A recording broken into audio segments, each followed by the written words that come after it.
hello guys जों फैलायबाय नै थांगासिनो दङ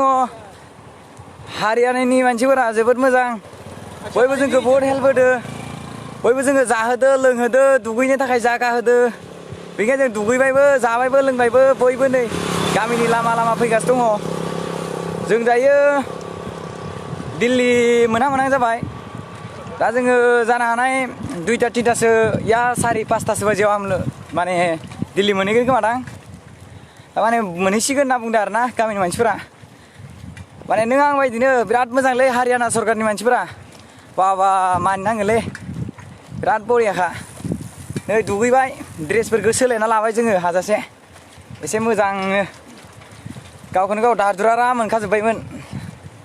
गानबाय नै मास्कखौबो सुना लाबाय गोदानथ' मोनखाला नालाय स' हेल' हाजासे नोंसोरबो बोर सास्रिदो नै बर' फिसाफोरखौ जाहाथे जोङो मोजाङै न'आव जेरै ओंखारदों जेरै गोसोआव सानना दङ बेफोरबायदि मोजाङै मोनहैयो बेफोरबायदि जोंखौ लामा ससेयाव लोगो मोननानै बिसोरनि हारियानानि माबा निउस रिपर्टारफोरा लांनानै आज तक निउसाव जोंखौ माने लाइभ टेलिकास्ट खालामदों नोंसोरो नायनानै नाय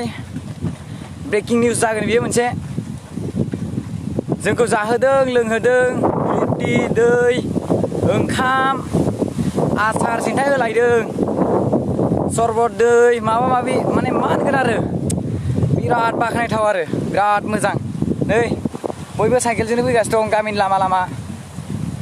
पुलिसफ्राबो हेल्प खालायगासिनो दंलै जोंखौ बिरादनो थेंक इउ हारियाना सरकार जिन्दाबादले बिराद मोजां मोनबाय आङो हारियाना सरकारखौ बिल्कुल तारीफ का काबिल है यार हाय गाइस मैं हूँ बॉर्डर आपके सामने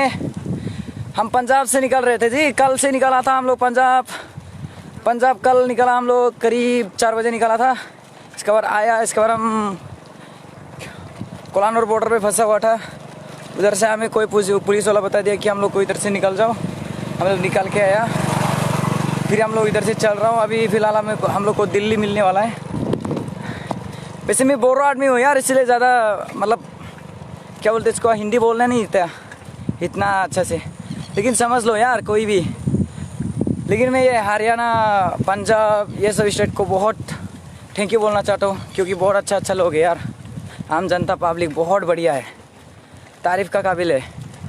ये हरियाणा में हम लोग को न्यूज़ रिपोर्टर मिला था बोला हम लोग को न्यूज़ में इंटरव्यू ले लिया इसका हम लोग भी सब कुछ बोल दिया मतलब कैसे क्या बोलना है क्या नहीं बोलना है मतलब बोल तो दिया सब इसका हमें मतलब रोड के लिए भी बोल दिया था वैसे हम रोड से तो चल रहे हैं अभी दिल्ली के करीब है बोल रहे हैं हम लोग को अभी ले फॉलो भी कहाँ माटे से अबे जी ये रोड मिलने के लिए कहाँ ओइ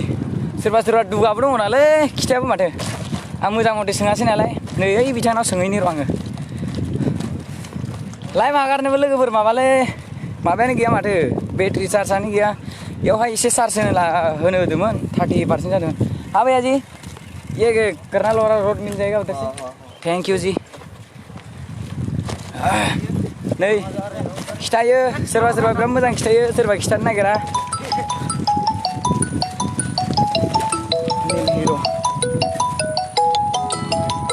सासे मानसि फन खालामदों नाथाय आं बिनि फनखौ रिसिभ खालामला दायो बे जोंखौ हेल्प होनो होनना बुंदोंमोन मैया गारिनि मानि नाथाय जों नैथिं बेलेग बर्डारथिं फैबाय दा जों बेजों माबाखौ कन्टेक्ट खालामाबो हाला आरो बे बर्डारनि मानसिमोन आरो स' फन खालामनानै खबर लानो थाखाय बेखौबो थेंक इउ होननो सानो आरो गोसो गोरबोजों हेल' गाइस खस्थ'खौलाय मोनबाय नाथाय बहुद मेंदोंमोन जों बिफां सायाव बयबो ज'यै जिरायना दङमोन जिरायनायावनो जोंखौ उन्दुना थानायाव सासे मानसि नुदोंमोन ओमफ्राय नुनानै बियो माने निउस रिपर्टार मा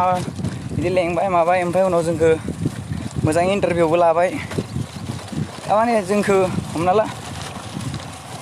मोनसे मोजां लामाथिं लांदोंना गाज्रि लामाथिं लादों जेनेबा नोंसोर बुंना होदो लोगोफोर ससियेल मिडियानि सायावसै आरो बियो स' आंनि मथेबाथ' लाइभ टेलिकास्ट जादों जेथिया मोजाङानो जागोन ओमफ्राय जोंखौ इन्टारभिउ लादो आरो जोंनोथ' माखाय जोंनो गोनांथिया माबा जों जेथिया साइकेलजों थांबाय जेथिया जोंथ' गारि मोनबाबो साइकेलखौथ' गारना थांनो हाला बेनिखायनो जों इसेल' बुंनायमोन आरो जे जोङो साइकेलजों थांगोन जेनेबा जोंखौ लामायाव जेबो पुलिस प्रब्लेम जानाङा ओमफ्राय जाहाथे जोंखौ बर्डारफ्राव हमथाया जों बिदिनो लासै लासै थांबाय थागोन बिदिमोन आरो स' जोङो बेफोरबायदिजों जुदि मानसिफोरनि हेल्प मोनबा पाब्लिकनि आमजनतानिफ्राय हेल्प मोनबा जोङो माने मोजाङै गावनि न'खौ मोनहैगोन सानदों आरो नै गाइस बयबो सालायबोगासिनो मेङोबो माथो बुंनोबो रोङा लोगोफोर जेबो